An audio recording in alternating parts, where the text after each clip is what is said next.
So welcome to a very, very special show. Today is my 200th Saturday morning show for ITV, and we're going to celebrate in style. We've got three of the greatest chefs this country has ever produced on the show, together with two good mates that just happen to be fellow car lovers. Keith Floyd's Citroen 2CV. Keith Floyd's car. Ah! I'll park it up. I'll see you in a minute. This is going to be good. He's so much more fun since he changed his meds. Let's make him jump a ramp or do something, because his blood's up.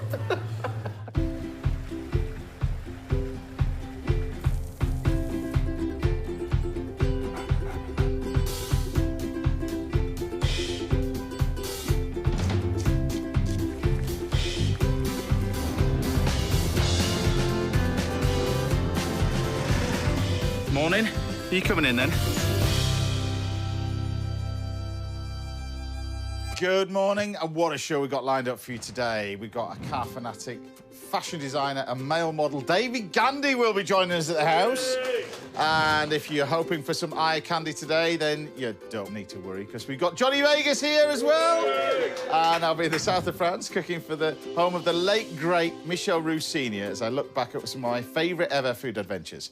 And we've got recipes all the way from top chefs Daniel Clifford and the very talented Sat Bains will be also here. And don't miss this week's Little Mascas, where I'll be making the ultimate meat feast outside. It's the ultimate barbecue. And if that wasn't enough, that wasn't special enough, I'm honoured to be here and joined in the kitchen and the outside kitchen by the three Michelin star chef behind one of the greatest restaurants in the world right now. I'm not nervous cooking for it at all. It's the Clare Smyth. Yay! Wonderful to have you on the show. Great to have you on the show. Congratulations again. Thank you. You've just opened the restaurant in Australia. Yep. Another one, yeah, so it's great. Another one? Yeah. Exactly. And we're going to talk about your new book, because your new book's out as well. Yeah. Just out, hot off the press as well. Literally, you've got the first one. So what are you cooking for us then? What are you going to be making for us today? I'm going to use a spelt, an organically farmed spelt from Shopton Park in Somerset, and serve that with just some asparagus and a little mushroom broth. Otherwise, you're just going to do that. Just easy as that. But we're kicking things off today with raspberry jelly and ice cream. I'm going to start as we mean to go on. We're going to do this amazing sparkling wine from just down the road. But first thing, I'm going to run through the jelly, first of all, because I know you're intrigued about this sparkling fizz that we've got over here. So the jelly, really, it's a stock syrup. It's sugar and water, which we're going to make first of all. So pop in the water, pop in the sugar. And we just make a simple little syrup, really, for that. And then I've got my gelatine.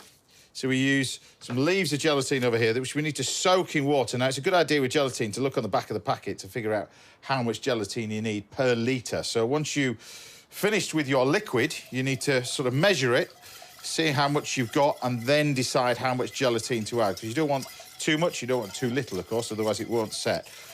What we're going to do is an amazing little sparkling fizz with this. I was going to say the word champagne, but we can't call it from here, can we, really? We've got this amazing sparkling fizz. But this is a great thing about doing this job. When we started this about sort of 6 years ago, you know, I've always supported the produce from this country. But since lockdown and everything else, I wanted to link to all these amazing producers that we have around this country. But this time, we're going about 3 fields over there. And we're going to speak to this chap over here, Jacob Ledley from the Black Chalk Wine Company. I can see him. He's there. Down the. If I could cut the hedge, I could probably see you in real life, to be honest, Jacob. I think so, yeah. Exactly. Not far away from you, James. Not far away at all. But thank you for being a part of this as well. I know Claire's desperate to try this as well, because I know you're a big fan of the particularly the UK sparkling fizz as well. First of all, how did it start? Because it started out like you're not a traditional family-owned vineyard, that kind of stuff that's been handed down from generations. You were working in banking, were you? That's right, yeah. Well, there's not much of that in the UK. We're a pretty new industry. Yeah. And so most of the people in it come from different backgrounds. But, yeah, I was very much sat in an office doing the drudgery. And I was on a holiday in New Zealand. And I suddenly thought to myself, sat in a vineyard, looking at the Southern Alps, this is the life. This will be nice, wouldn't it? This is what I want to be doing. Yeah. Now, actually, the reality of it is a lot of hard work and a huge amount of graft. Well, it is, because how but I came back to the UK. I mean, not only you've got to find the place as well, but the knowledge side of it. We mentioned, I mentioned generations and generations. That's then passed down like the French and the Italians and generations and generations. for somebody starting it from scratch, what does that entail? I'm presuming you've got to go back to school, haven't you? I did have to go back to school. Yeah, I had to enrol on a science degree, which was a bit of a stretch, right. And retrain in ecology and viticulture at Plumpton College down near Brighton. And it was 3 years hard work, mature student, and then come out and try and do something in the industry. Now tell us about the production side of it, because you ended up in Hampshire. You've got this little vineyard. How long did it take for you to then start it? When did you start it all up to your first production? Because that must have been quite nervous. Yeah, it was. We started the project in 2015, and at that time I was buying some fruit from local vineyards, and then we launched our first wines in 2018. Really nerve-wracking year where we had to put in front of everybody this product that we'd spent 3 years creating, and then in 2020 we built our own winery, which is where I'm stood at the moment, and also took on the management and of 30 acres of vineyard. So it's a long process, this, but worth it. And obviously, I'm just going to tip these jellies out. I'm going to do this with a nice little syrup just to show people what you can do. You can put them in different types of molds that we've got in here. We've got these type of molds over here. You can pop them in glasses. I'm going to serve that with a little crunch. We've got just a few little bits of shortbread that I've just munched up, and then I'm going to basically just pop that in with a little bit of the raspberry sorbet to go with it. So it's my version of sort of grown-up jellies and ice cream, really. But one thing I want to know, because I've been in Hampshire now for 26 years. The weather's good now. We've heard a lot in France this year about the climate, and you see that with the frost and everybody else and all the vineyards going out and putting the candles out. How do you cope with that? Does the frost totally kill the grapes? Do you have to miss it once and that's it? It's game over? Yeah, if the vines have burst bud, and so you can see green tips on the vines, and then we get a hard frost, so anything below -0, -1, you can basically kiss goodbye to half the crop. Now that, as you can imagine, on very, very early in the growing season, can be absolutely demoralising and catastrophic for the business, but just from everybody working here and all the hard work that everybody puts in. So how do you stop that then? Because they're walking around with candles and everything else. How do you stop that? Well, if we were to use candles every night, it would cost us a ridiculous sum of money every night. I'm not even going to say it. It's something like £30,000 a night it would cost us to protect them. So what we do is we have large heaters that we put out in the field, and we basically we walk round at night with a thermometer and check our weather stations, and we are looking for the exact moment at which it becomes a danger, and then we switch them on, and they fire hot air into the fields, and they help to protect the green shoots until we see sunrise, and the temperatures warm back up again. And it is a pretty brutal part of the winemaking process, in that you're out there in the freezing cold protecting those fruits, those shoots, for with all we've got. But we haven't got much. Well, best of luck with everything. Well, you meet some amazing suppliers in this world, and none more so than just a stone's throw away from where we are as well. Thank you for being a part of this. Good luck with everything. Throw some jelly over the hedge and I'll give it a go. I'll be round in a minute. It won't melt as well. I'll be there quickly. Give me 5 minutes, all right? Thank you very much. All right. Take care. Cheers. So there we have it. You've got a simple little jelly, a nice little sort of English sparkling. I keep saying champagne, but you can't do that, innit? English sparkling fizz, which is equal to, I think, champagne. It's amazing. Nice little bit of raspberries, a little bit of raspberry sorbet, and I just mixed together with a little bit of stock syrup with some fresh lime juice and some lime zest like that over the top of this, just to give it a little zing. But there we have it, nice and simple. My version of jelly and ice cream. Done. Yay! Right, Claire will be taking over the kitchen duties a little bit later on this morning, and I'll be talking to Davy Gandy very shortly, but don't go anywhere, because after the break, we're heading off on a food adventure to Saint-Tropez in the south of France. I'll see you in a bit.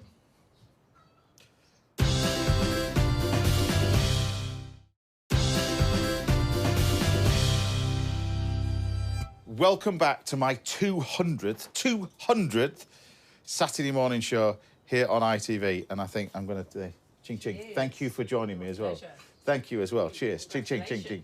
Yeah, it was long. I'm going to be still doing this because I'm bloody 80, but I can feel it. I'll be chatting to David Gandy very shortly. I'll be laying on lunch for an old friend of the show. Johnny Vegas will be here a little bit later on. But before that, I'm here with Clare Smyth, like I said, and I thought we'd take a look at some of the dishes you've been cooking at home. So first up, we've got Sheila Harvey in Cambridgeshire has been celebrating because she's baked this beautiful lemon chiffon cake. Look at that.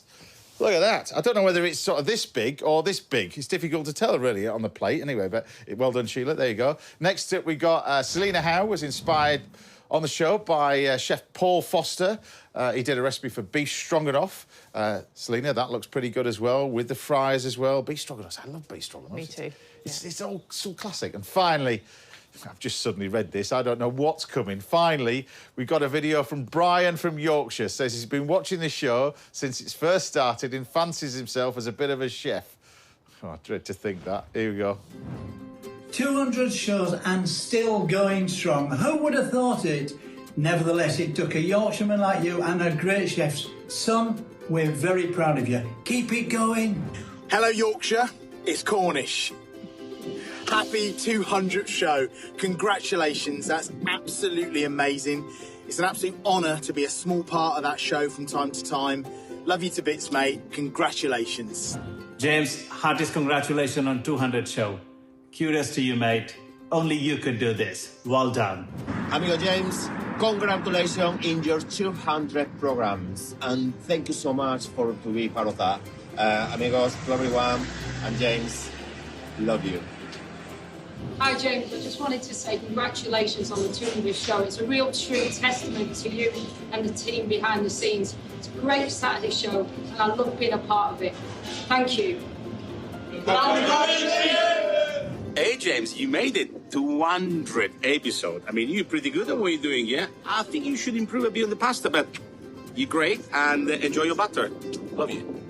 Hi James, congratulations on 200 shows. Last time we had a bit of a thing going on here. It was a bit silly, no candles and all of that, but we're not going to do that this time. We're just normal. Actually, sorry, we are going to do it. Oh, hang on, James. We are going to do something. Oh, there we are. Happy birthday! Wow, James, 200 shows. That is wicked. A huge congratulations to you. That definitely calls for a butter chicken party. What do you say? Of course, your favourite shows are the ones that I'm on, but let's not kid anyone here. Who always steals the show? Hey, wow! What an achievement! Fantastic! Love you, James. Unbelievable. Thank you very much. Only Brian Turner could have an oil painting of himself in his house behind his head. But anyway, there we go. OK, it's time to take a look back at one of my favourite ever food adventures. Now, this is pretty special.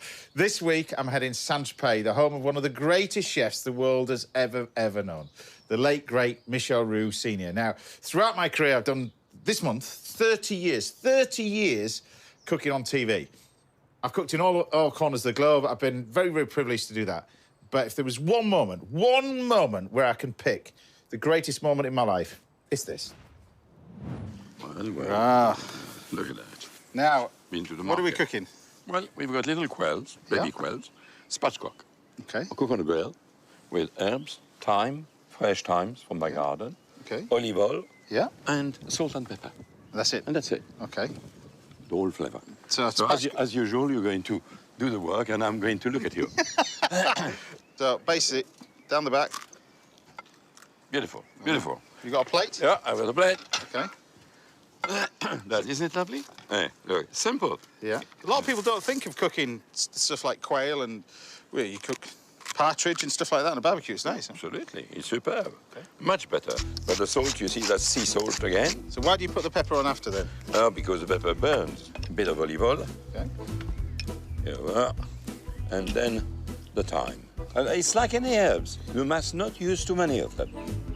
Always on the inside? Yes. Okay. And then, oh, look at that. Nice hot. And that's it. Okay. And to go with the quail, we've got some tasty Toulouse sausages, which are oiled and put on the barbie. Well, not all of them. What do you do with these? Are these for your breakfast tomorrow? For my breakfast tomorrow, you think? God, yes. I can't hide anything. No. And what does a great chef do whilst he's waiting for his sausages to cook? He enjoys a drop of wine. So that's my wine from my vineyard. It's not plonk, though, is it? It's good. It's good plonk. It's good plonk, then. I don't give it to just anyone. No, it's... I give it to my best friend. Yeah, look at that. We're getting there. Next up, bread. Okay. Proper French bread. You could carve it out and live in it. Right. So where on earth do you get this bread from? Locally. Just look at this. In Cogolin. It's a lovely baker. Yeah. So the meat is cooked, I believe. Now, you know, a lot of chefs... Look at that. Look at that. Oh, look at that. And you more room there. Right, so what do you want me to do? Tomatoes? Squash the tomato on it. Squash the tomatoes on it. You can put a bit of olive oil as well. That's it. Squash them. That's it. Ah, lovely. Oh, I love it. Thank you. Look at that. Now, this is what I call teamwork. I wonder if he's got a job going. Look at that. Look at that. Just look at that. 3-star barbecue. Yes. Cheers. Cheers. And it's not bad, isn't it? It's not bad, is it? We're not bad at this, you know. But there's no such thing as a free lunch, and I've been tasked with making pud. But I can't start yet because Michel needs help picking his lemons. This one is a bit tall, the branch. Can you... Oh, you want that one? Would you mind? Well, you've got to do something, surely. We're not going to do something. No. That's it. All right. Pull the branch. Hey. Yeah, that's it. Look at that. Look at the colour of that. Oh, look at that. It's nice. Firm. That's good. Young. That's good. Okay. Okay. Shall we get cooking then? Yes. I feel peckish. I'm not washing up. No. Now, I have to say, I've known my friend Mr. Roux for many, many years, and I've cooked with him a lot on TV and at home, but never have I cooked at his house in the south of France. So I'm pretty nervous, so I'm going to keep things really simple. I thought I'd use some of these wonderful lemons and oranges to make a classic orange and lemon butter sauce to go with some pancakes. So firstly, I'm going to get a pancake batter on. Now for that, I'm just going to use some flour, about 125 grams of flour, a couple of eggs, and a little pinch of sugar, about 15 grams of caster sugar. Now, I know that Michel likes this. He likes rose water, but I managed to pick up some of this orange water. It's kind of a similar sort of smell, very strong. So we're just going to add just a touch.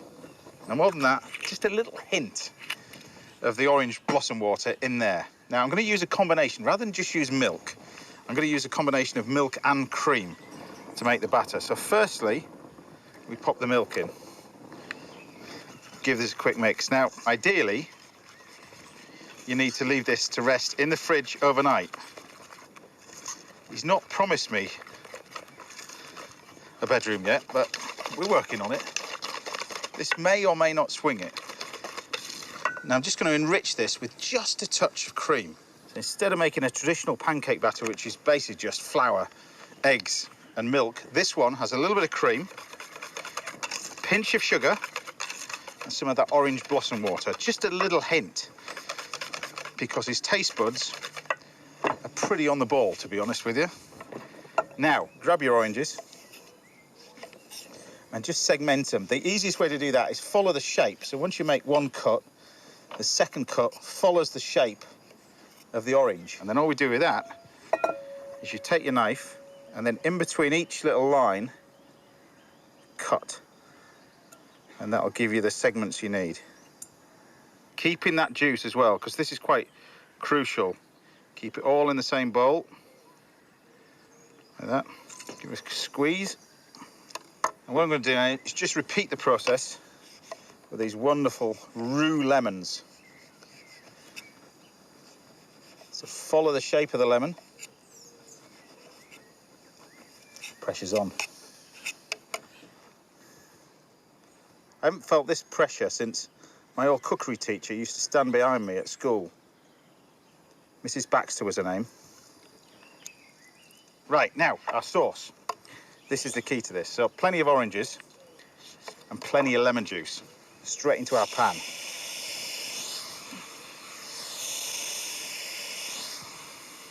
Drain off some of this lemon and orange juice as well.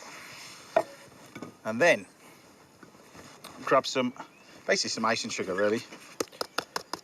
Just to sweeten it up, just a touch. Now keep the heat on and you're reducing this liquid down. You almost want it to sort of reduce by half, really. It's this classic orange butter sauce. Now if you wanted to, you can get a bit of orange zest, just a touch, just to add some more colour and more flavour. And now for our pancakes. So this is where it's a good idea to test it for the first time. A little bit of butter.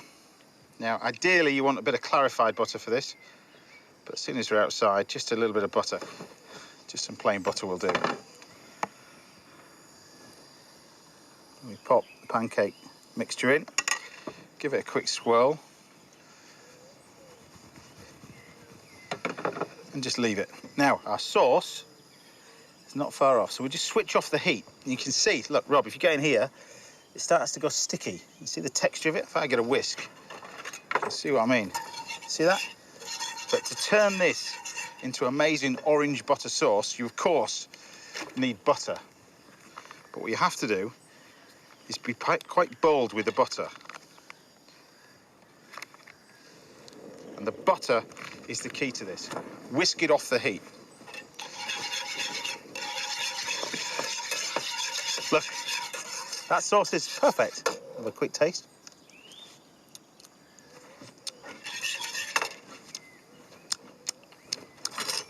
C'est bon ça.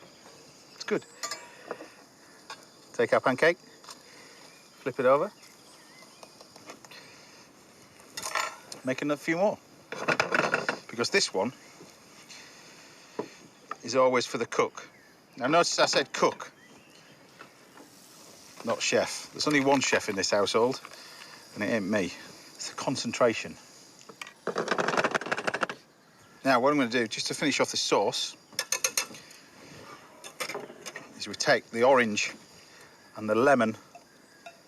This lemon is from his garden, so we'll just take that and stir this in. Like that. Now you see the texture of the sauce, look at that.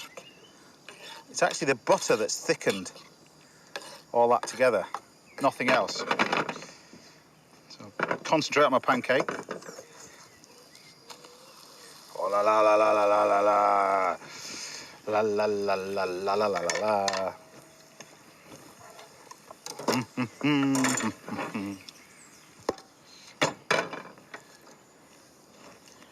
Over. Go on. I know pancakes can be risky, but all you need to do is repeat the process until you're totally happy with the result. Do you know what that is, Rob? Back of the net. Look at that. Ready? This is the one. This is it. This is it.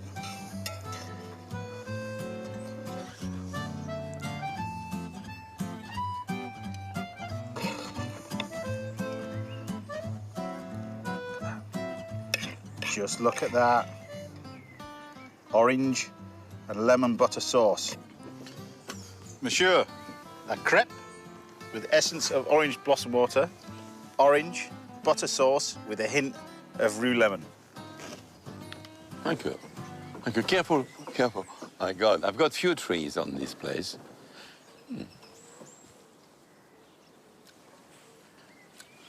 Your sauce is heaven. The pancakes are a bit thick. You've done a great dish. The sauce is okay. It's a bit more than okay. You know something? What's that? Your sauce is superb. Yeah. I think what makes the difference between a very good dish and superb dish is my lemon from my orchard. But whenever you need something from me, I'll be there. What about a case of that wine? Yeah. Yeah. Anytime. Thank you very much. I have a laugh. Love him. So it's not usually I go on TV, but that was pretty special. Absolute legend. Absolute legend. Right, Clare will be cooking for us very shortly. We've got recipes all the way from Daniel Clifford and Sat Bains. We've got 3-star Michelin, 2-star Michelin, 2-star Michelin. And in a couple of minutes, we just happen to have a male supermodel here, and I'm cooking a prawn salad. Anyway, see you in a bit. It's random. It's a great show, though, isn't it?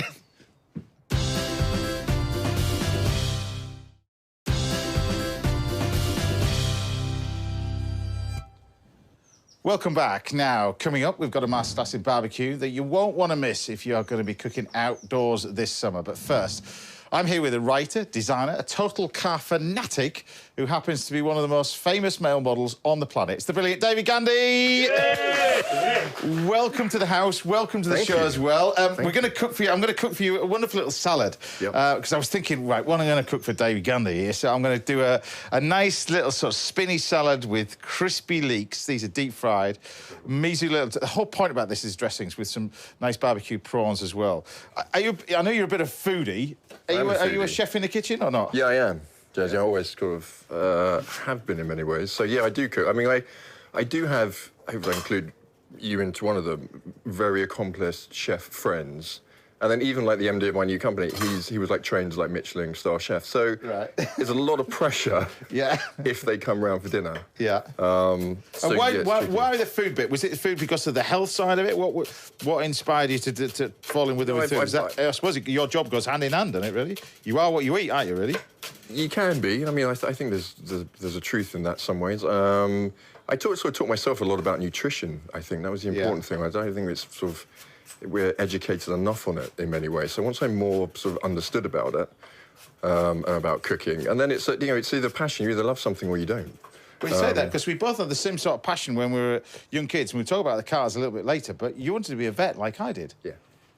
Yeah, always wanted to be. I'd still be now if exactly the same as what I do. Because you've got to go through years and years of training. That's 5 years, 7. You have to. It's longer to be a vet, isn't it? Trained to be a vet. It is exactly doctor. Not if you're specialising in anything. I still get to do stuff. You know, I still got my charities. I've got Wild at Heart and Battersea Dogs Home and stuff like that. It's not. Well, you've done all right since then as well. But we've got to talk about the modelling first of all. But we'll talk about the business as well a little bit later. But the modelling side of it. That came about via, not by you wanting to do it, was it, really? Because you came to it quite later on, didn't you? Really, I was nearly 22, which is very late in the fashion industry. You know, you've got people in there that...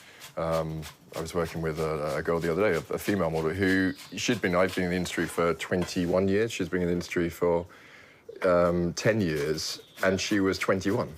So you can start, like, the beginnings of being a child model quite early. So I was very late, which isn't a bad thing. I think you're a little bit more, because you've got to get head on your shoulders at that age. I think it's very young to sometimes be into the fashion game. So yeah, came into quite late into it, and yeah, I've done okay, mate.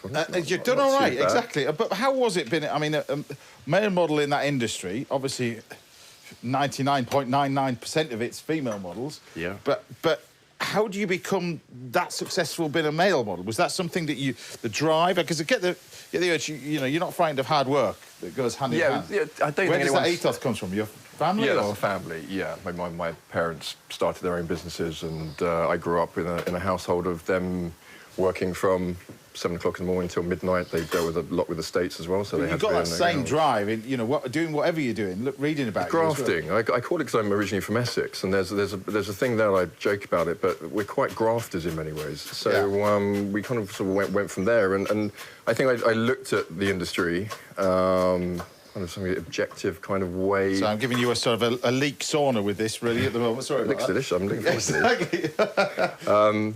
Yeah, and sort of looked at it in a different way that the other sort of male models at the time. There were big male models, you know, there were big, you know, male supermodels, but they were known within the industry, where the female supermodels, Kate Moss, Naomi Campbell, you know, Cindy Crawford, Chrissy Turlington, they were household names. They were brands, pretty much. That's what they were. So I sort of looked at this in a different way and thought about it in a business sense. But there was one campaign, really, it was quite early on, that is it Dolce & Gabbana? So that was, That was the campaign, really. So the light blue.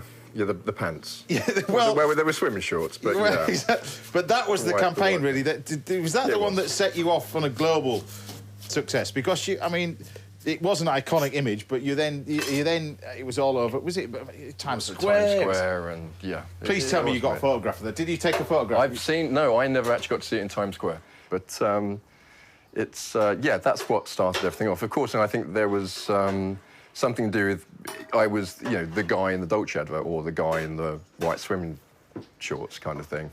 And it was very different. You know, it was the genius of Mario Testino and Dolce & Gabbana during that time to completely change the fashion world, the creative of that time. And I was fortunate to be that guy, really. But you've travelled all over the world, you've done amazing things. Then, like I said, your drive is never-ending as well. You've got the businesses, everything else. I know you do tons of stuff for charity. The latest thing that you're doing as well, another thing that's been... It's almost an accumulation of everything you've learned in your life, really. You've now got your own fashion range, because, like I said, it is everything you've learned in your life I as hopefully well. have learned a few things. Well, because you used to have a supermarket brand and your range and all that kind of stuff. Sorry, I've just got too much in here. Yeah, I just got too much in. I was going to do this in batches. Yeah, we did it with... so I had my range with M&S, of course, and that's where I kind of started off. I didn't think I could have a brand of my own until I sort of went back to the beginning and actually learnt how to you know, everything to do with the brand, which is designing and lead times and you know, fabrics and everything else. That's what I did, you know, sort of 6 years with M&S, which proved very successful. People liked it. We needed to move that narrative on. And that's when I started. So tell us what you're doing now, because this is something. Well, tell everybody about it. Come on. So we're starting off. So we need to change the narrative, and I always like to try and think outside the box a little bit of what people are doing or fashion range. So we're mixing a lot of, or we're porting a lot of technology that have been elsewhere, but we're constantly engulfing sort of other technology into clothing. So that's what we're trying to. And is that, I dare say, is that easier for the male range, or is it, you know, female range? Because there's a lot more. There's a lot more competition with female ranges. There is. I mean, that's changed over the last, well, probably the last decade. So men are much more into fashion now, of course, and about what they're wearing. That goes for grooming, that goes for wellness. We're all much more aware, or the younger generation definitely are as well. Well, and the older generation as well. You know, I mean, I used to take the mick out of my mates with moisturiser. Now.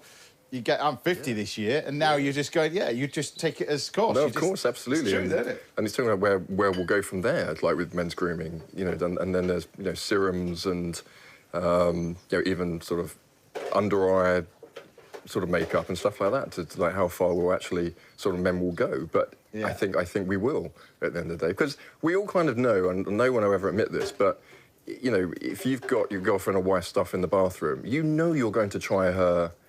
all her, you know, sort of beauty stuff that's on the side. We all pretend we don't, but we all do. So, yeah, it has changed. And of course, you know, the one thing that's massive, of course, because the fashion industry, fashion production is awful for the environment. It's one of the biggest polluters. Well, it's that single-use clothing sort of idea. Fast fashion, which exactly. It's something probably our parents, they were much more, in some ways, sustainable than us, because they made things last, and things lasted. You know, there's a narrative with the food side of it as well. You know, it's become cheaper and cheaper and cheaper and cheaper. Yeah. Food, it's the same sort of thing. Yeah. So we've looked sort of heavily into that with the factories that we work with, that use, you know, they recycle their water, they have solar power. But it's about clothes lasting. You know, not wearing something once or twice because the clothing is so cheap in the first place. There's always going to be something where if you see a T-shirt for £5 or 10 quid. It's affecting something or someone or the environment or all things. So it's something... It's one of those things, because you don't see it, you don't understand it. That's the thing, yeah. Look, I'm just going to recap what we've got here. We've got these beautiful shrimp. The key to these is don't overcook them. So you almost slightly underdo them, because you see the amount of steam that's coming off in here as well. And is that like meat? Do they carry on cooking once you take them off? Yeah, they carry on cooking. So you don't want to overcook them on here. So we got these. And then the dressing side of it, this is lovely, rich dressing. And you just... roll it around in there, like that, and so the dressing again has got a little bit of truffle oil. Yep. Truffle oil is very, very strong, so you slacken it down with a little bit of olive oil. Yep. But then we use some of this yuzu juice, which is an amazing thing. It's like an amazing citrus with it as well. And then this stuff. This is going to add to the dressing with everything else. In here, I've got some Parmesan. You don't sort of grate the Parmesan; you just chop it up. This is I've got over here. It looks like digestive biscuits that have been burnt and toasted, but this is a dried miso. You can buy this from the supermarket. It'll come maybe not in powdered form like that. It comes in little pieces, like little sugar, crushed little sugar lumps, that kind of stuff. You want to buy it because it's like a food stock. Yeah, a bit like that, It comes in these little packs, and yeah, you just use a little bit of it, but then it's like it's got an amazing umami hit. That with these crispy fried leeks. So these leeks I've just thinly sliced and deep fried, and you take the dressing over the top like that, all in here. It's quite. It's actually it's one of the things I do a lot is warm salads, mixing the salads together. So. This is the cold leaves and the dressing, and then putting either a good meat or a good sort of fish or chicken on it. Well, the great thing about this, you've got the dressing, you've got the parmesan, you mix it all together, you've got this amazing sort of flavour from it. Pop the leeks in there, so you've got a nice little crunch to it as well. Mix all this lot together, and you produce this amazing sort of salad. Take a little bit more olive oil. Like a crunching of salad as well. Like I've always put. I'm placing America that put crushed tacos on top of their salad to add a crunch, and it's good. Sounds bad sometimes, but it was... exactly. Yeah, it really worked. But there you have it, my nice little crispy fried leek, baby spinach, and a nice little miso dressing. Easy as that. It's really nice, that.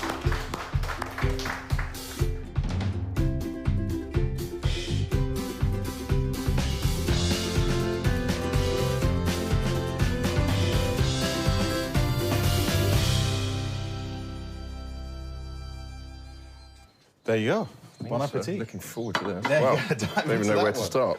Go start with the leek. I just want to taste these deep fried leeks. Taste with the leeks and the salad. It's just the dressing is ace.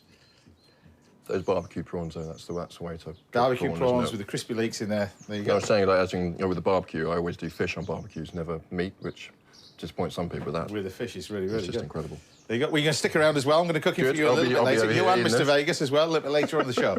There'll be more from David and Johnny Vegas a little bit later. And you've got to forget, we've got an unmissable masterclass cooking right here on the barbecue coming up very shortly. But join me again after the break when the head chef of the world-famous Core restaurant, the 3 Michelin-star Core restaurant, Clare Smyth, will be working her magic in the kitchen. I'm looking forward to this one.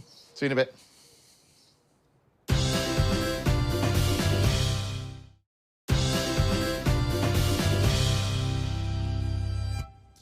Welcome back to my 200th, yes, 200th Saturday morning here on ITV. We'll be firing up the barbecue and making the ultimate meat feast in this week's Little Masterclass.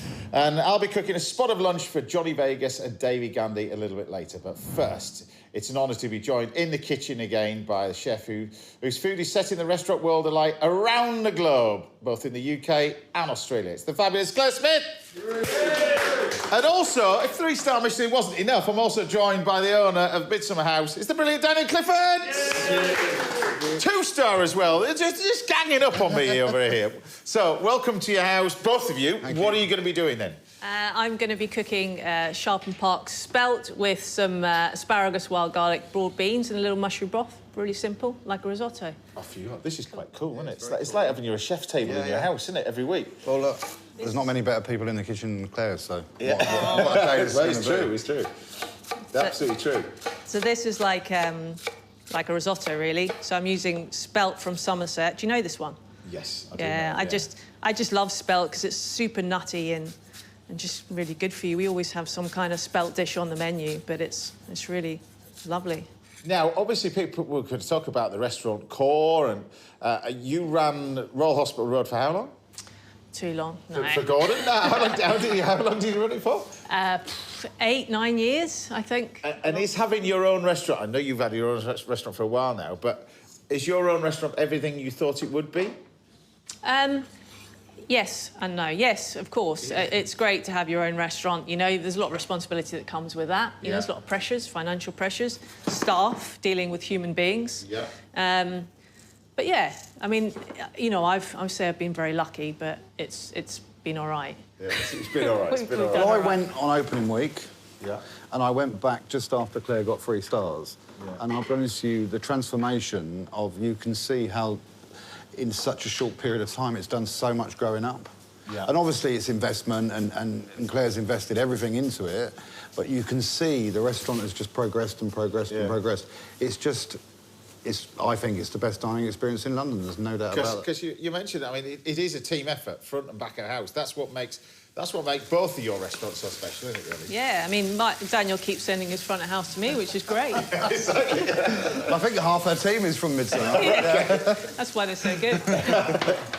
So what have you got in there, then? What have you started with there? So I've got just a little bit of shallot sweated down, and then in with the spelt, just exactly like a risotto, sweat it down a couple of minutes, and then in the white wine. Washing the spelt, you don't have to do anything like that? I give it a bit of a rinse beforehand, just to rinse it off. Bit of white wine. Yeah. The hardest thing, James, for me is always coming on the show what to cook. What do you mean? Because we'd always do things that take like 2 or 3 days, and this is like, I've got to cook something in 10 minutes. We're talking about 2 or 3 days. I'm going to leave you to cook that because we're going to turn our attention to this. I feel like I should have gloves on. Is that the first copy? Apparently, this is the very, very first copy. This is Claire's very first copy of your very, very first cookbook. This is the very, very first copy. So I'm going to hold it up like that. This has been a labour of love, big time, hasn't it, really, this? Yeah, I mean, we started it in lockdown. Obviously, it was a good project to keep us busy, but it's the first 3 years of Core. I really wanted to capture all those recipes because in my career as a chef, you forget half the things you've created. So this is everything from the first 3 years. I mean, was it difficult picking which recipes you want to put in, or...? Well, we tried to get in the ones that are the main sort of popular ones, or the signatures for the first 3 years. But yeah, that was kind of... Beautiful. And things that are important to us, like the bread. You know, the sourdough, we always said we were only going to make one bread, but we were going to do it really well. And Richard Burton has given us the starter, so it's like 22 years old now. Right. OK, so what have we got in there then, Claire? Yeah, so we've got shallots, thyme, garlic, some chestnut mushrooms, and we've got some dried shiitake and dried ceps. And this is just a little mushroom stock, which we're going to make with a wild garlic. We'll put some chicken stock in there. That's just to show everyone how to do it. But that will cook out, take about sort of 15, 20 minutes or so. So that's what you're cooking the spelt in, is it? So, yeah, so that's the little stock there that we have, and then we're going to serve that with it as well. Okay. It's quite nice to serve a little... I like serving the spelt with a little broth, but I've got some spelt here already cooked because it takes about sort of 30 to 40 minutes, quite hardy. It is fantastic. So tell us about this stuff that... I actually thought it was glue when it was sat on this table. So we're finished with just a little bit of Barolo vinegar. Like when, I always finish pastas and stuff. I put too much in there. It's just a really sharp vinegar. It just cleans it back up, so pasta, risotto, stuff like that. But you've never seen it before? No. So, I mean, when I was working with Ducasse in Monaco, that's where I got it from. And actually, when I came back to the UK, I couldn't find it, so I had to have someone import it or find it for me. Don't worry, you'll be able to find it in Cambridge next week. Don't worry about that. I'm going to get a case of that one. But it's really... I always find vinegars, because you need different vinegars, don't you? You need a sweet one, a really acidic one, the sherry vinegar, and sometimes you use, like, 2 or 3. Yeah. I love vinegars. But for this, it's just really, really sharp. So that's that. Yeah. And then I'm just going to plate that. Now, I said when we finish the broth, we end up passing that off when we've just got a little mushroom broth there. And we're going to serve it on the side. This is this famous sort of half-moon crown shape that you get. You're going to cut for something else now for 20 minutes whilst I plate it. No, I'm just thinking as you've got She's moulds to do this. 15 chefs doing this. Yeah, exactly. But it's a really annoying thing that we all do, make food really fussy. The reason I do this one, this is like almost like a little donut. It's just because I like to put the broth in the middle. And you see this in the book. The way you present the food is spectacular. But I mean, it's pretty. Just beautiful, isn't it? It's beautiful plates of food, just one after another. I think the thing is, though, yes, things look pretty, but they're also, all these things have such a punch of flavour and freshness back into the food. Look at that. But, like a lot of these things, like these kale flowers, because you went to visit the producer, and then it's producing these flowers, and we're like, cool, can we have the flowers as well? And they're delicious, but they weren't selling them before. Yeah. And have you seen asparagus shoots? Yeah, insane. But they don't sell them. Yeah, but that is when chefs go and sort of learn about things and use the whole plant. But that's been often the case then, really working in restaurants, you become sort of blinkered, don't you, in terms of... Well, you need to You must get it in multi-Michelin style restaurants. You don't see much, and then at some point you get out and see things and see the suppliers, and that's when you come up with these new ingredients and new ideas, isn't it, really? Yeah. And these are little garlic capers, which we made last year. Which you made last year? Yeah. We used to pickle them, don't you, and keep them. The way she just thinks it's just a simple little Yeah. dish that you made for me. I'm just thinking, yeah, it's... But that's why there's so many chefs picking all this stuff. OK, so this, and then we've got this wild garlic oil. That's just wild garlic blended up with a bit of oil and salt. Yeah. And then we've got our little mushroom broth here. Just warm that back up. Just, it wants to go on the other hob, if you want to. OK. Won't work. Hopefully. There you go. Amazing, isn't it? And then... It's quite a nice place to sit, this, Jen. It's not bad, is it? It's all right. I did this. I've done this 200 times. It's been brilliant, isn't it? It's amazing. And that is it. And then that just gets poured into the middle. So while we're doing that, give us the name of this dish. So this is spelt with asparagus, broad beans and wild garlic. Wow. Clare Smyth, everybody.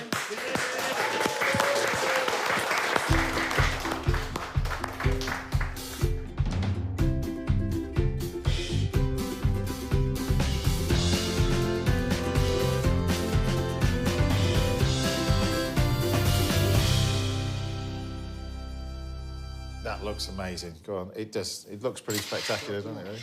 It's not bad, the chef's table, is it, really? That's all right. I'm coming back. Go on, then. Look at this. Tell me what you think.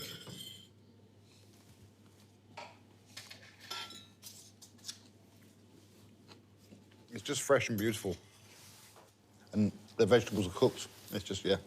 It's all right, that. You're next. Really? Exactly.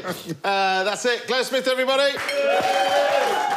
Right, Mr. Sat Bains will be cooking for me and Johnny Vegas a little bit later. And I've got a barbecue masterclass coming your way very shortly. But after the break, we've got a delicious recipe from this chap, Mr. Daniel Clifford. What are you cooking? Asparagus with mushroom. That's what you're going to do. Yeah, exactly. Yeah, I've got to follow this. Exactly, you've got to follow this. I'm not. You is. Anyway, see you after the break.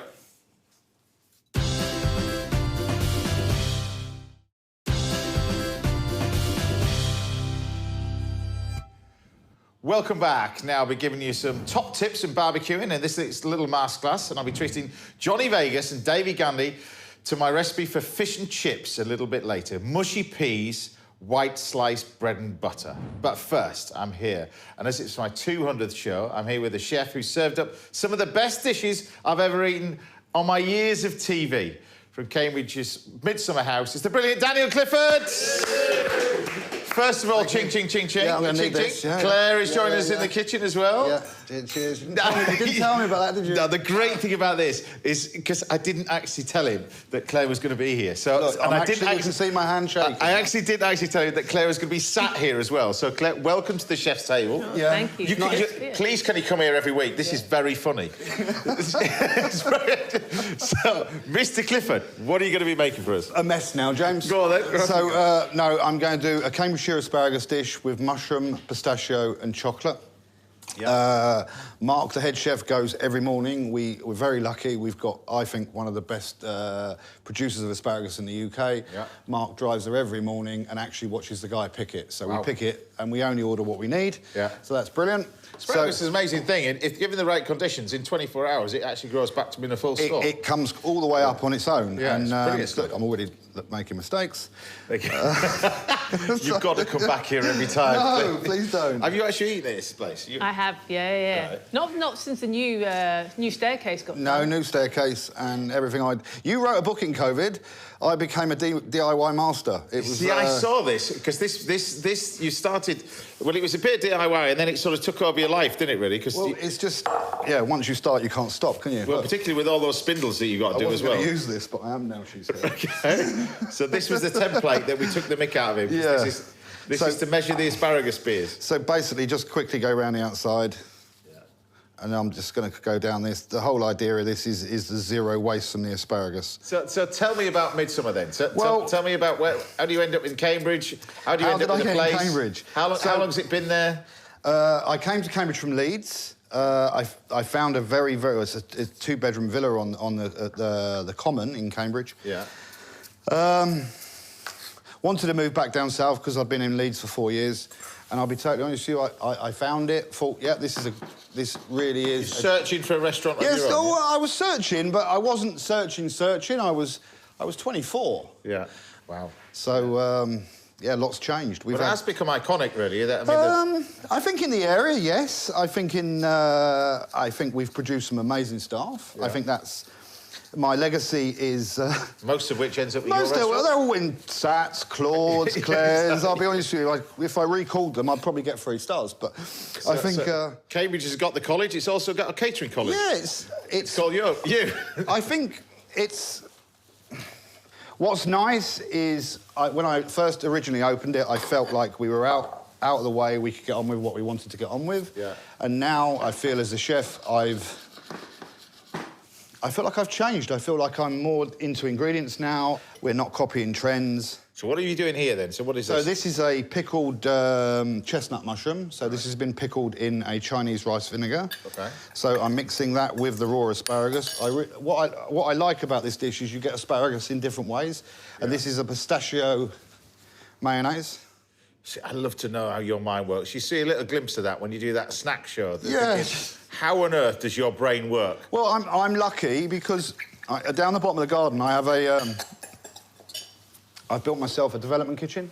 Yeah. So I spend 2 days a week in there, and we literally...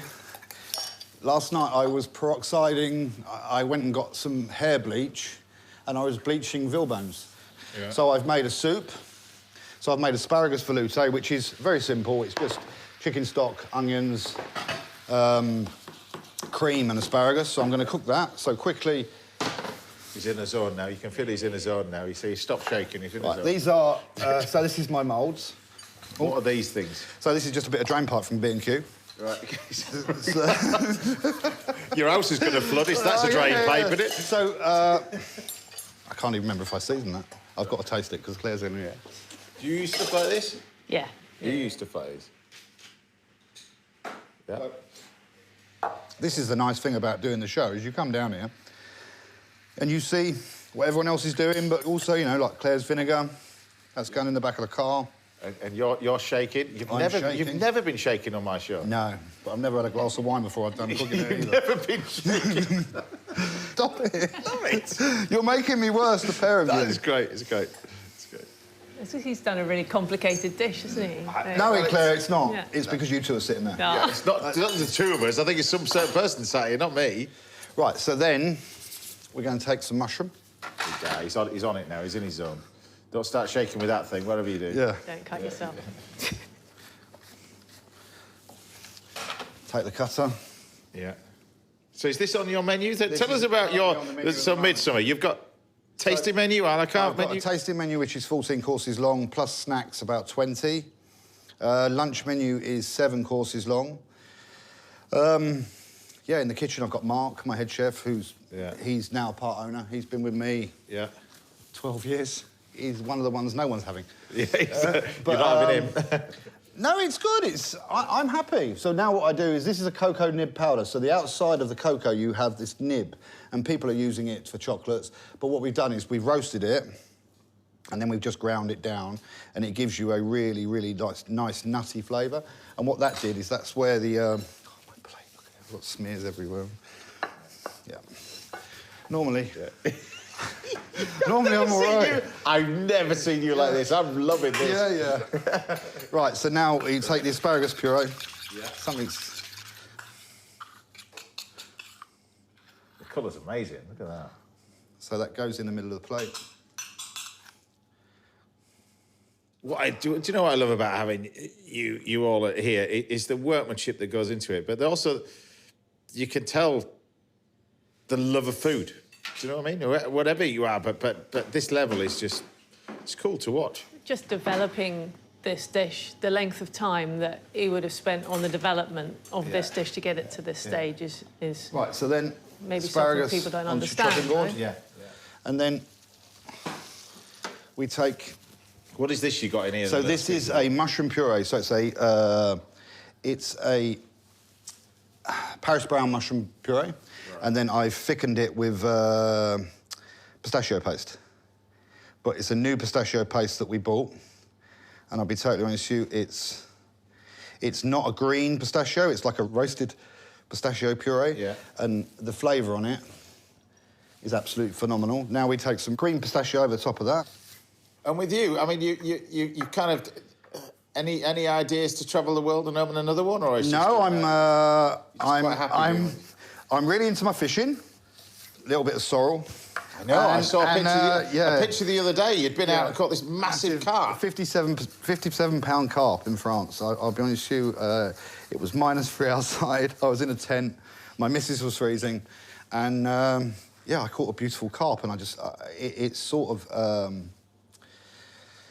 Yeah, that's my passion, and that's what I do when I'm not... It's stress relief, but also I'm doing a TV programme now with a couple of friends. Yeah. One's an ex-footballer, one's an he's a fisherman. Yeah. And I've got the cooking slot on it, which... Fantastic. It's good. Fantastic. What's your passion outside of food? Eating. Eating? But do you have a...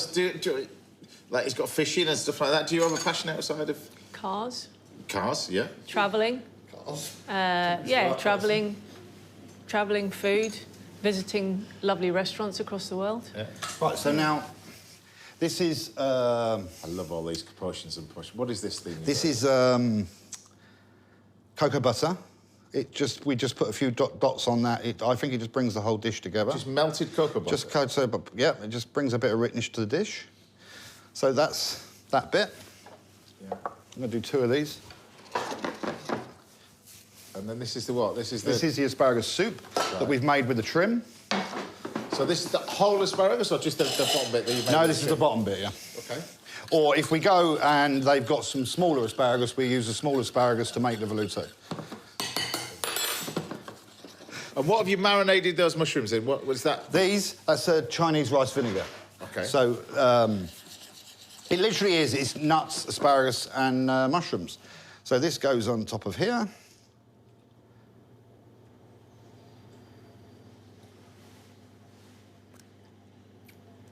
He's got 20 chefs with him doing it. He's doing it by himself today. Oh, love it. They'll be watching this going, he spilled a little bit, Yeah. Right, and then on top of that... What is this you've got in here? Is this asparagus again? No, this is a little bit of a mushroom foam just to cap it off. Right. How have you made this? So this is like a... So this is... very similar to the asparagus velouté. Yeah. That's made with, so it's like shallots, garlic, sweat that down, chicken stock, add your mushrooms, add your cream. There you go. Daniel Clifford, everybody. Have a drink, stop shaking.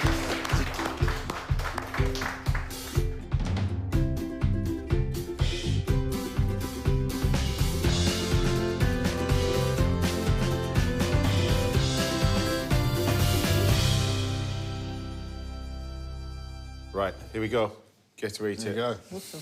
Thank you. My pleasure. Thank you very much, Chief. My pleasure. Thank you. And can I pass you that back? Yes, please. Is that right? Yeah. Thank you. There you go. Well, bon appetit then. Oh, looks Where do we great. start? Where do we start? A bit of everything? A bit of everything, yeah. Try everything, yeah. Bit of everything? It's amazing. Yeah, that tastes good. That's delicious. That cocoa nib powder is just beautiful, isn't it? Just brings things together, doesn't it? It just, yeah. The thing is, With the I think if you start with a core ingredient Mm. and you say to yourself, what does asparagus taste like? And then you work backwards. Because I've always felt asparagus really nutty, beautiful when it's fresh. And then you work backwards. And that's where the cocoa nib came from. That's where the pistachio came from. Food should be a delight. I just love that asparagus. It's gorgeous. Good. Well, I can That's see some. stunning. Yeah, absolutely. Beautiful. Send her the recipe, as well as the staff. There you go. Daniel Clifford, everybody. Thank you. There you go. Thank you. Right. Thank you. We're going to follow that with Mr. Sat Bains. We'll be taking over the kitchen duties very shortly. Do you know what would really wind him up? If 2 of you are sat here as well, that will properly wind him Yes. up. But I'll be rustling up some fish and chips for Davey, Gandy and Johnny Vegas when these 2 have gone home. Definitely, I'm not cooking in front of them. But we'll see you back here in a couple of minutes for a mass assassin barbecue, and I'll see you in a bit. Thank you. So Lovely, good. that. Good. Really nice. That asparagus is lovely.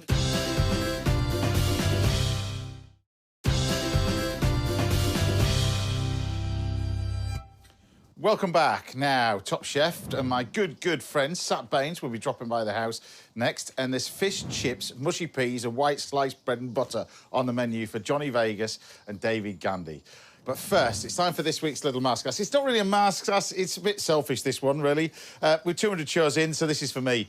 I'm going to do the ultimate meat feast, really, on the barbecue with barbecue sauce, chimichurri.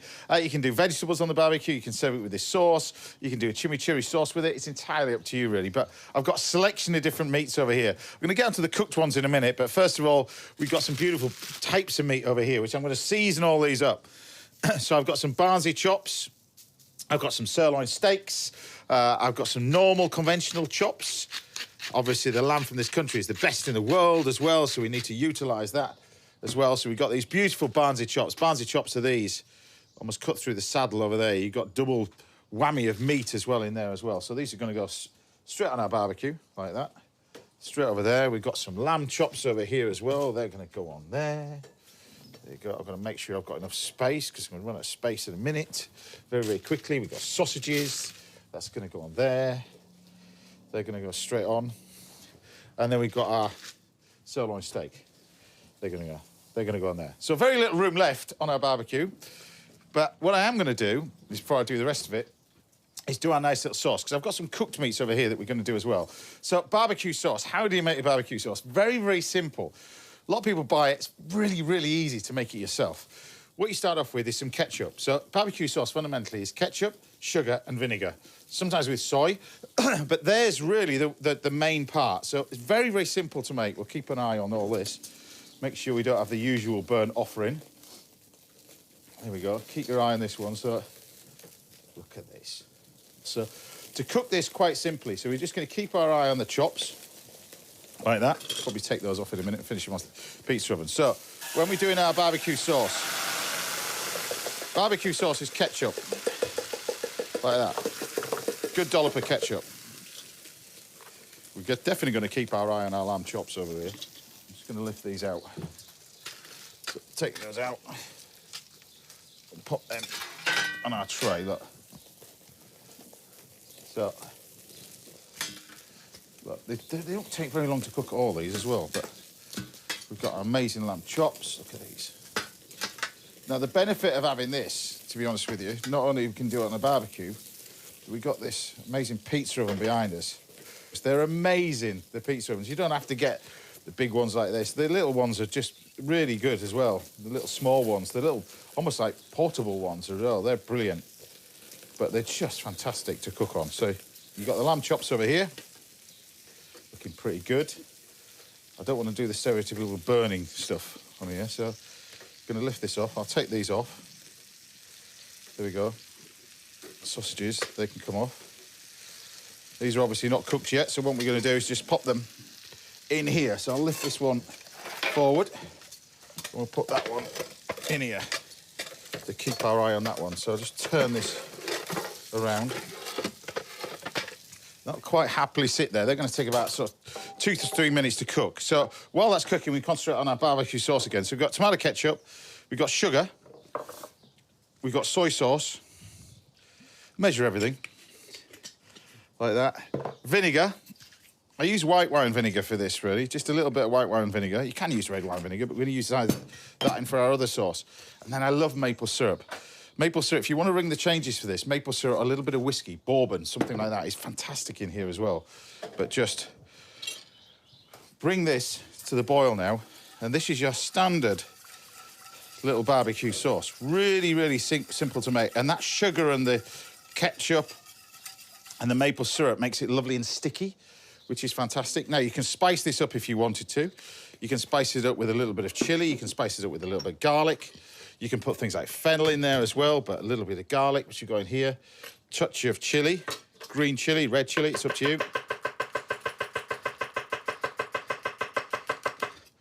Never lost it.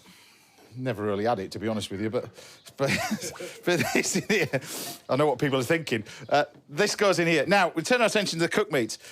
It's entirely up to you whether you do this. Purists Pit barbecue experts will say, will be raising their nose up at this, to be freaking out, because they cook it long and slow. But let's face it, we ain't got time for 12 hours to wait for it and keep stoking the fire. It's just, you need to get a life and do something else while this is on. So what we need to do is, we've got our lovely ribs over here. I poached these. So I poached it at different times, really. It's the same aromat, so usually carrots, garlic. You can put things like fennel, you can put things like star anise, all that kind of stuff, peppercorns, even just water. It's entirely up to you. Water and a few herbs is fine. Chicken wings. I poached these for about half an hour. Bring them to the boil, gently simmer them for half an hour, switch it off, let them go cold. Ribs, pork ribs over here, about 45 minutes to an hour, depending on how big they are. Again, bring them to boil, gently simmer, let them go cold in the water. Jacob's ladder, which we've got on here, exactly the same thing again. Bring it to the boil, gently cook it for about an hour and a half. Then you end up with these amazing ribs. Look at these chunks of meat over here, which we then pop straight on the barbecue, because this is a great way to finish this off. So you can take our ribs, you can cut them up into pieces as they go cold, and then you put these straight on a barbecue with the wings, that kind of stuff, with the Jacob's ladders, all there, and start warming these lot up and cooking these lot through. So you've got the ribs like that, and then all the while you've got your nice warm barbecue sauce to go over the top when you've got a nice little colour over this as well. So you've got the barbecue sauce done. I'll move that to one side, put the rest of the wings on. There you go. So you fill this barbecue now. We'll then take these out, because these are cooked. So we'll lift this out. Look at that sizzling away. Oh, it's a thing of beauty.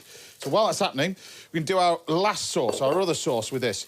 Chimichurri sauce. I've got mint, I've got coriander, I've got parsley. Now, what you want to do is just take bunches of this, like this. Equal quantities, coriander, mint, parsley. If you're going to pick 2, not 3, coriander and mint, they're the 2. Roughly chop it. Now, you can put this in a blender if you want. If you're going to do it with a blender, keep the stalks. Throw the stalks in as well. Don't waste any of those. Use the entire lot. But what you want to do, you can make a rough sort of chimichurri very, very quickly. So you take your nice little bit of herbs like that. We can then pop them into our bowl. We've got a nice little bit of shallot, just roughly chopped. Like I said, if you're going to do this and you want it really, really smooth, stick it in a blender. But you want some shallot, you want some garlic for this one. Very, very, very simple as a little chimichurri sauce, but one with a barbecue. If you didn't want to do it with meats, works great with vegetables. I'm a bit early, to be honest, for my veg in the garden, but, you know, courgettes on these, on the barbecue, is just fantastic with a chimichurri sauce. Just simply grilled. There we go. So we've got garlic, we've got shallot, we've got chilli. So plenty of green chilli. And I don't know why people take the seeds out of a chilli, and when you ask them, they go, I don't like it, or why are you using chilli in the first place? Just stick the whole thing in. There we go. Look at this. We're nearly there with this, actually. Look at these. You see how quickly these soften up, look. They soften up beautifully. They do look fantastic, these, look. You've got the ribs. You've got the wings starting to brown up, which are looking really good. Everything's happening over here now. So then, we're going to finish off our chimichurri sauce with this. Red wine vinegar for this one, white wine vinegar with the other one, red wine vinegar with this one. Plenty of really, really good extra virgin olive oil. So we've then got a touch of fresh lime in here. So a little bit of lime zest. But you see, by doing that and cooking the meat beforehand and poaching it, it's on the barbecue for at least amount of time. You're just colouring it. And that's what a lot of chefs love about these sort of barbecues. They use them to finish food, really, rather than cook the entire thing on it. So you've got all the flavour, but you don't get this burnt offering. It's stereotypical, but look at that. Mix all this lot together. More olive oil. There we go. And you've got this amazing chimichurri sort of sauce, which we can just take a nice dollop of that in there. Look at that. So that's that. That's one of your little sauces. Back over here, we can then finish this off we've got our barbecue sauce. So we'll just take these off to one side. It's always a good idea with a barbecue like this to have sort of a cold end and a warm end, if that makes sense. So rather than you just put all your coals in, sort of push your coals in and put them to one end, and then you've really got the other end, so then continue cooking or cool food down as well while you've got to this end, because then we can take our barbecue sauce. Do you know what? This is a waste of time with this thing. You want to spoon it on. Look at this. Look at this. Over the top. So you put all this over the top, and we continue cooking these. Keep turning them over. But I'll put our little sauce in that one. So that's your gorgeous little barbecue sauce. Which you've got there. There's your chimichurri, there's your barbecue. And then I'll start to pile this up. What you've got on here. So you've got your ribs. Look at that. These ribs are amazing, by the way. You've got the ribs over there, you've got the chicken wings. And this is, when you cook the ribs like that, look, you get this beautiful charred bit. Look at that, look at that, look at that. I said I was very selfish. This is for me. I reckon Mr. Vegas will be having a bit of this later, but look at this. Bit of that in there. Because then, of course, you've got your more barbecue sauce, which can then finish this over the top. So you get it all over those ribs. All over those chicken wings, over the whole lot, like that. Like that. Now, what you can do with this is what I love, taking a little dollop of creme fraiche. Look at this. So you've got multi Michelin star chefs here at the house. This is the stuff they're going to be diving over. This is the stuff. You've got a bit of mint, bit of coriander. Over the top. There we go. And then, finally, I've got our other platter. No shortage of platters over here. So that's your aperitif. And then we go to our main course, where we've got our lamb chops. Sausages. It's amazing. Look at that. This is what I was saying. Even after all these years, 30 years of TV, the produce in this country is just, it's epic. Not just the meat, the veg, the fish. It's fantastic. And look, in the oven, if that wasn't enough, because whenever I cook on the barbecue, we've got to have a pork chop. Look at this. Look at this. Look at this. So we got baked potatoes. Yeah, this is the finest hour for me. Look, we've got our baked spuds. Let's take this off to one side. And of course we can just squeeze that. Squeeze that. Squeeze that.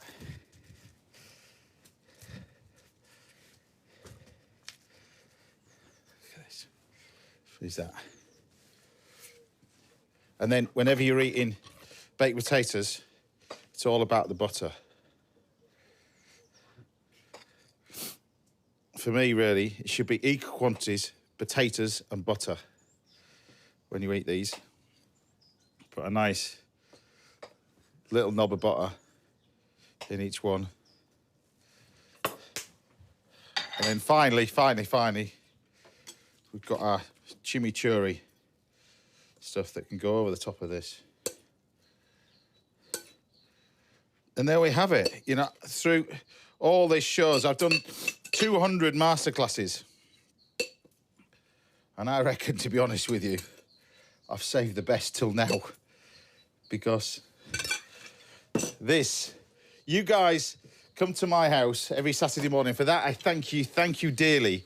But genuinely, if you come to my house on a Saturday morning, This is what I'll cook you for lunch when the crew's gone. Bon appetit. Hang now for a quick break. Before we go, join me again in a couple of minutes when the brilliant Sat Bains will be here.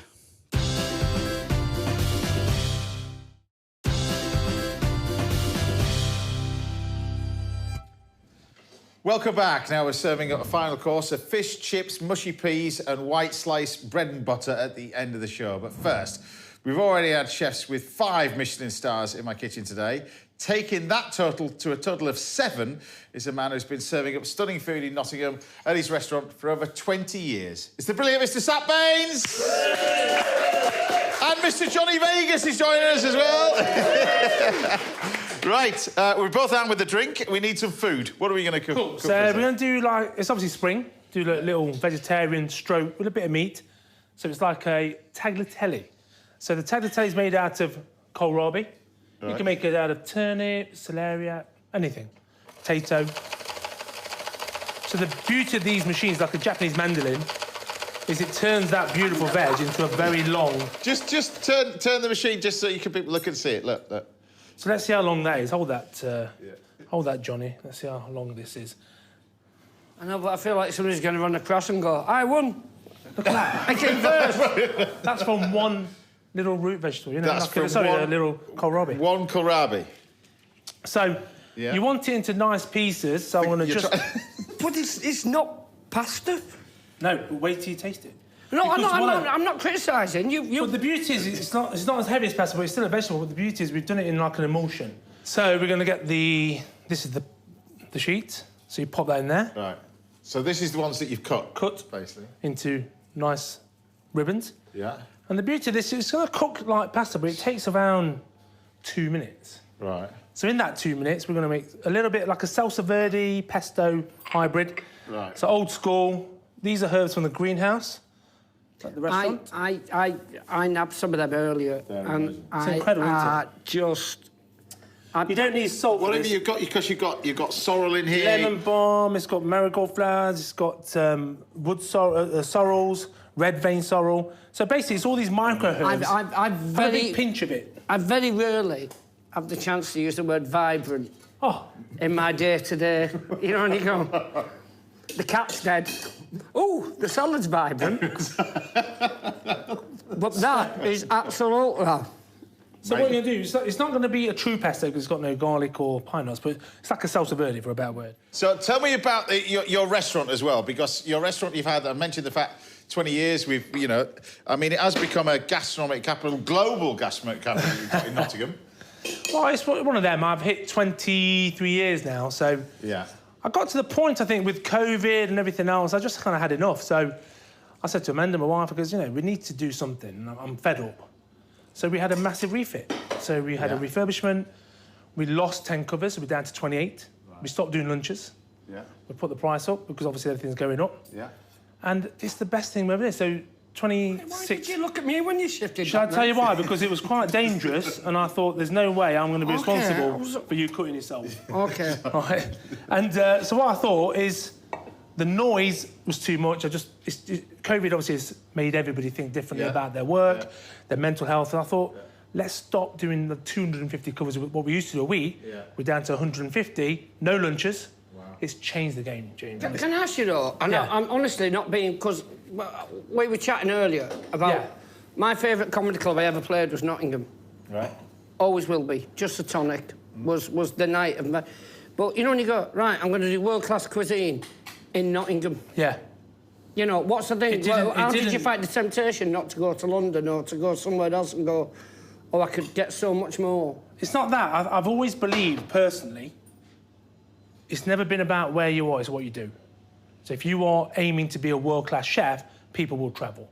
That's what food always meant to me. You'll travel down a dirt road, wherever it is, like for great food. Simon Rogan in the middle of Lake At Longclume, yeah, exactly. So you set your store wherever you believe is your home, and you try to get the best produce in the world, you get the best team, the best supplies, and you provide the best food you can possibly... And things will happen, but it takes time. It's not just happen over time, So if I want to walk home from the pub, right, with no trousers on... Yeah. I want to do it in my hometown. Yeah. Because it don't create a stir. But you're doing the opposite. You're creating a stir. But again, our location's obscure. You know, we've got pylons, we've got a cigarette factory. Oh, I love that. It's everything. You've got going to do potholes. two dishes for us, I am sorry, yes, I forgot. I forgot. And I'm not keen on the potholes. Like, you know. No, we've got loads of them. Mend the road. And every now and then... Your location is... I mean, it is... Your location is underneath some electrical pylons. Yeah. The back of motorway. Back of an old cigarette factory. And the beauty is, every now and then, if you're lucky, if you're really lucky, there's a burning car. And I love that. Oh, you know what? Oh, that... You don't think we're close? There's a tyre fire. But I think for me, it just keeps it real, you know. I'm not from historically a gastronomic background. My parents are Punjabi, so obviously food was a big thing to us. Yeah. But I just think cooking a modern British menu with some of the best produce in the world... What made you realise you were... I know it sounds a bit like that you were better at it than others. I don't believe that at all. What I think is I've got a mindset that's creative and that allows me to think of food in a different guise, you know? Because talking about creative, I know pottery is your thing. Doodling is your thing, because... It is. He's got My these first amazing... passion was art. Yeah, amazing books. So when he thinks about a recipe, he'll doodle it, and it just also looks like a piece of art. So you sketch it as you're gonna cook it. Love it. Yeah. Wow. But that for me, because of I'm a visual learner, so my first passion was art. So what I did was I physically look at something, and it could be a painting, it could be music. If you was a vampire, I'd work for you in the day. I would. I'd go out and do all the, normal stuff like shopping for you. What is that? So this is the emulsion that's been cooked. Right. The pasta or the... So that's not a foam, it's an emulsion. No. Well, if you look at it, it's going to disperse. But because it's lighter, because you've aerated it, it means you don't get that heavy weight. All right, I was looking at it. I feel like I'm genuinely frustrating you now a little bit. No, not at all. If you look at it... And then now we just finished it with some beautiful nut brown butter. Again, just a little nut brown butter. Beurre noisette. Beurre noisette. And what I put on here as well, which I didn't tell you, was a little Parmesan cream, which is chilled, and that just gives it that little hit. Right. And then I'm going to just get this shaved ham, which is Biotta 5J. This, I think, in 2019 was the best. Tell me what this is. So this is the shoulder of a Biotta ham, so it's like a jabugo, the pigs that are acorn-fed, and this is just next level. So when you taste this... This thing's sitting between two chefs. I feel like a naughty kid at school, and I've been brought in, and you're my dad, and you're talking to the headmaster. You're all just talking over me. I'm trying to get more involved. Go on then, get more involved. I'll sit back. This is a bruschetta. So the idea is just... It's got to be finely chopped, hasn't it? See? Trying. Trying. Then you end up with this beautiful... And that should kind of like... Just the fat in there should release. So give us the name of this dish. So tagliatelle of kohlrabi, some 5J ham, 7-year parmesan, little salsa verde or pesto. Yeah. With a little nutmeg. Sounds pretty good to me. Looking forward to this. Oh, thank you, chef. It's all right in here, isn't it? Sir. It's all right in here. So I would unravel one strand. Right. And then roll it round so you get a bit of... Then roll it around a fork. Yeah. Just that one end bit. Oh, yeah. And then just roll it round and eat it with all the herbs and the parmesan and... Yeah, but now I'm struggling. Now you're watching me. Right, I messed that up. Or just eat it. Do you know what I love about you chefs and all three of you in today? You just cook it and stand back and went, yeah, I know that tastes great. Just enjoy it. Oh, my God. How amazing is that? You know it's all right. That's what I was saying. Do you know what I mean? Yeah. It's that confidence. It's one of that, isn't it? It's like if you've not had tagliatelle of that before, it's like, oh. Yeah, but tagliatelle of veg. Yeah. It's absolutely... But it's not new. It's been done for a long time, but we just reintroduce it and it's like spring now. You want lighter dishes, and this is a great way to get some beautiful fragrances in there, some herbs, some depth. Mm.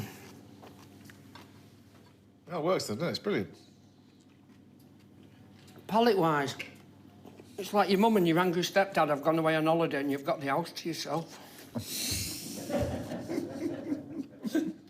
I don't know what that means. But I'm going to take it. I'm going to take that. You do know what it means. Oh. Good, huh? It's brilliant. Sat Bains, everybody! Legend. Right, we've still got time for one more final course. Join us after the break when I'll be cooking with Johnny Vegas and Davey Gandy, and I'm doing fish and chips this time. I'll see you in a bit.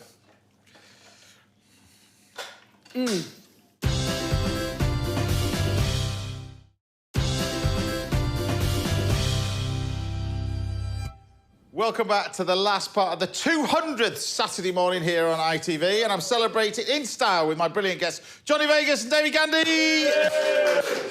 Look at that. Right, and with drinks, so I thought I cooked you a nice little salad earlier with the prawns and miso, and then what do I cook for Johnny Vegas? Fish, chips, mushy peas, white sliced bread and butter. How is that? You've just proposed. That's what I'm going to do. Put a ring on my finger. Exactly, I don't need it. It's just take the haddock. So what I'm going to do is I'm going to make our batter. We're going to use gluten-free flour and fizzy cider. You cannot make this with that fancy organic cider. It needs to be that sort of cheap, you know. Shop bought. Yeah, you know, but the corner shop chop. Life hasn't gone to plan cider. Yeah, that's the one. That's the one you want, isn't it? That's the one you want. She's left me cider. Yeah, she's left me. The one she left me cider. Yeah. That's the one. So we mix this all together. That's your batter, all right? Then we're going to decide whether you want cod or haddock. Cod or haddock? You know what? I'm good with both. Are you happy with both? I like, you know. Do you want me to just cook it? There you go. So haddock it is. So we've got haddock and cod. Then we're going to just mix this together. So I'm going to leave the cod. We've got a nice bit of haddock over here. Because up north, we have haddock. One of each is haddock. Well, we do. No, do you know what? We didn't. I only ever had cod. Did you? Yeah, but if you asked for one of each in a fish... But haddock, I found... Weirdly, I found more available down south than, like, mushy peas. Really? Yeah. So I'm going to drop this in the fryer. This is going to go into our fryer with half dripping, half oil. OK. Now, Johnny, the last time you were here, you were talking about this amazing show that you've been doing, this glamping site, this camping site. And this is where, I mean, David, you think you've got some vehicles. Yep. This gentleman top trumps all of us with the amount of vehicles that he's got. All of us. Well, well, no, because tell us about it. Tell us where the idea came from and where you are with it now. And yeah, it was great to watch. But well, David, I wouldn't say so much as an idea as you know, like a spectacular 1:30 in the morning midlife crisis.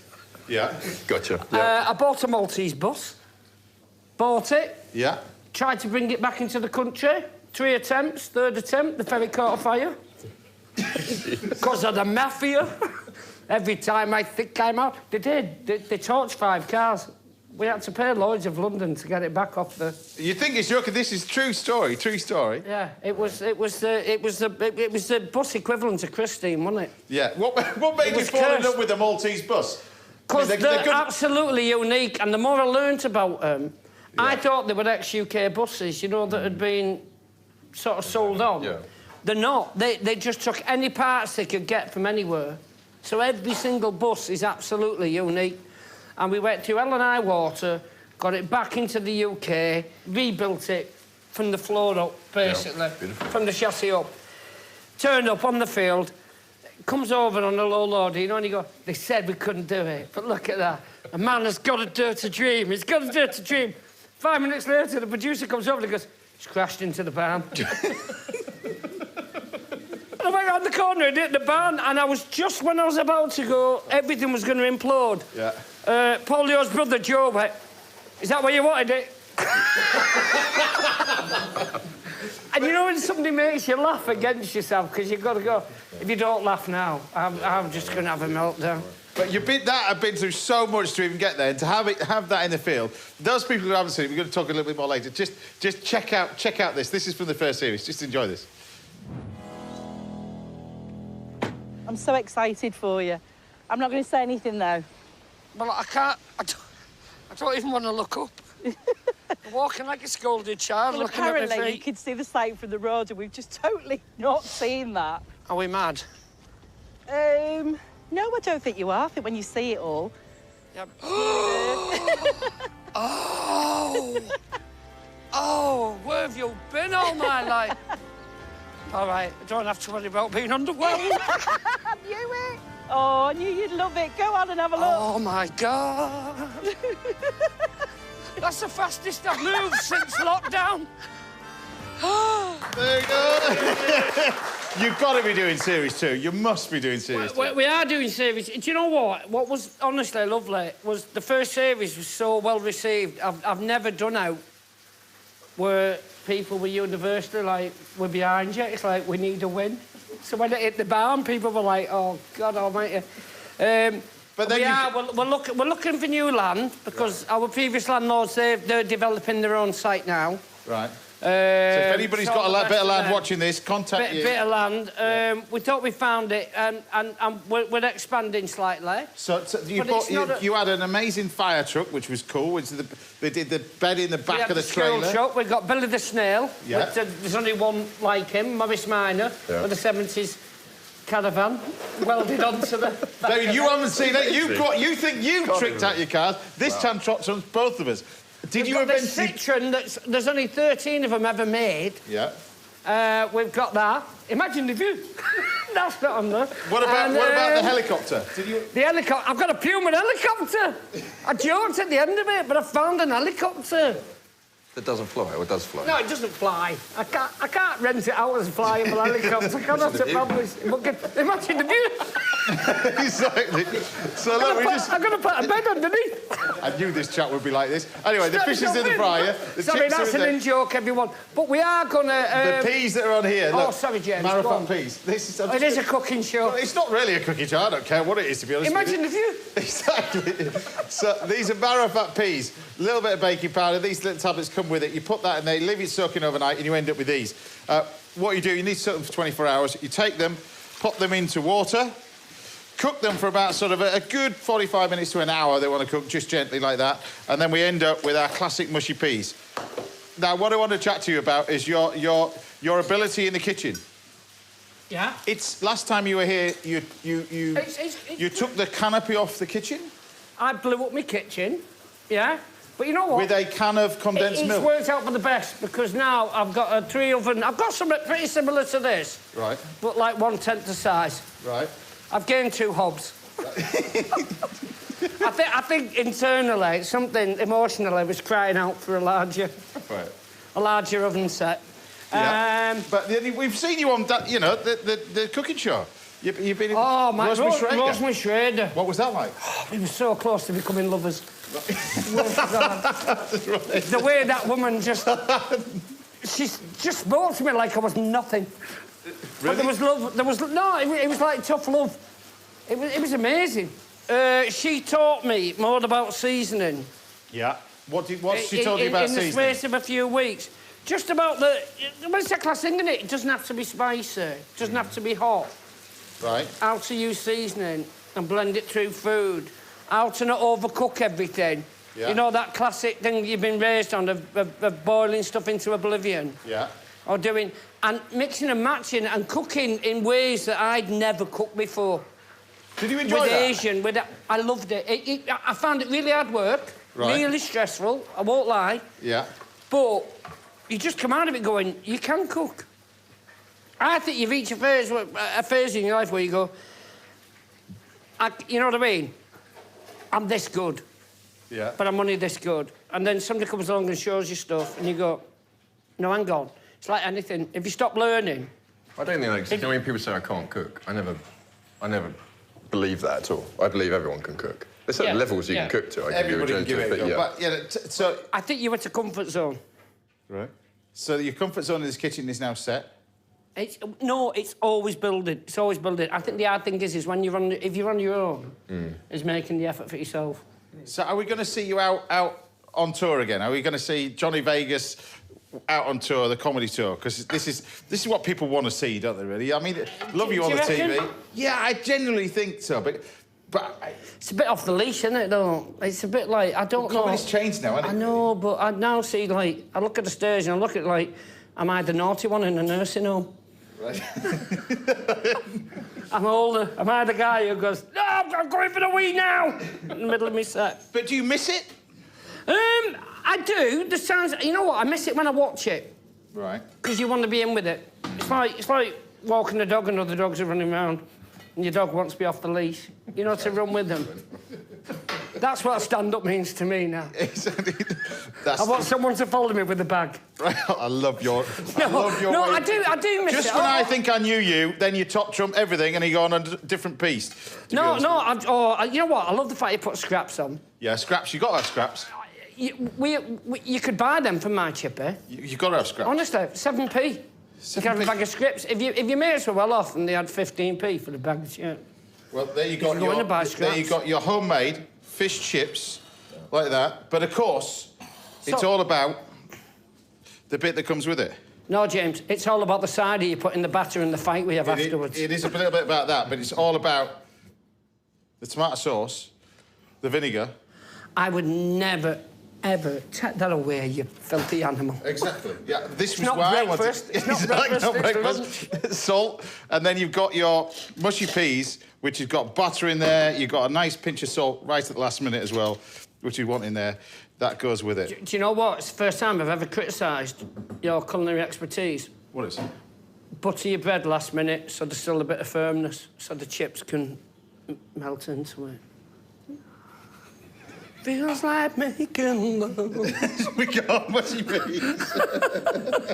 You're getting it how it's given. I've just cooked it in 10 minutes, but anyway. No, I know, but I could have buttered your bread. See, all right. It's not a euphemism. Next time you can come along and butter the bread. Yeah. Exactly. Just have us in the wings. Yeah, I will have you. Johnny Vegas, his career's not gone to plan. Johnny, have you buttered that bread yet? Have you? Johnny Vegas, David Gandy, you're both legends. Thank you very much. Thank you, David, and thank you, because you've inspired me to give up on life, because I can't compete with you. Fish and chips, everybody. I can't come without that.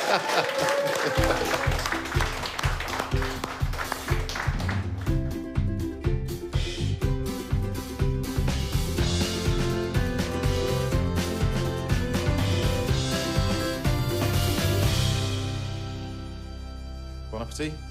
Also. There you go. There you go, Johnny. I possibly couldn't. I shall put that in between you all, and you can help yourself to condiments. Are you a vinegar first, salt first, or what are you? I'm a vinegar first, because I think it helps the salt. Yeah, I'm going with your salt. There's a science behind all that, you know. Go on, you've got to have either way, you've got to have vinegar on it. David, you've got to live your own life, all right? Stop following me. I know we're distant brothers, and you've always looked for my approval, but it's OK. Today's your day. Do what you want to do. I know you feel guilty for getting the looks, but honestly, I have other gifts. I'm lucky. Women have depth. They see other things in me. That's it. That's all we've got time for today. Massive thank you to my guests, Clare Smyth, Sat Bains, Daniel Clifford, and, of course, the two brothers, David Gandy and Johnny Vegas. We'll see you back here same time next Saturday morning, where we're joined by Chef Scott Blackiston and Matt Birchall, cricketing legend David Gower will be here, and Bros star Matt Goss as well. Until then, take care, stay safe. Thanks for watching, everybody. Thank you for watching very much.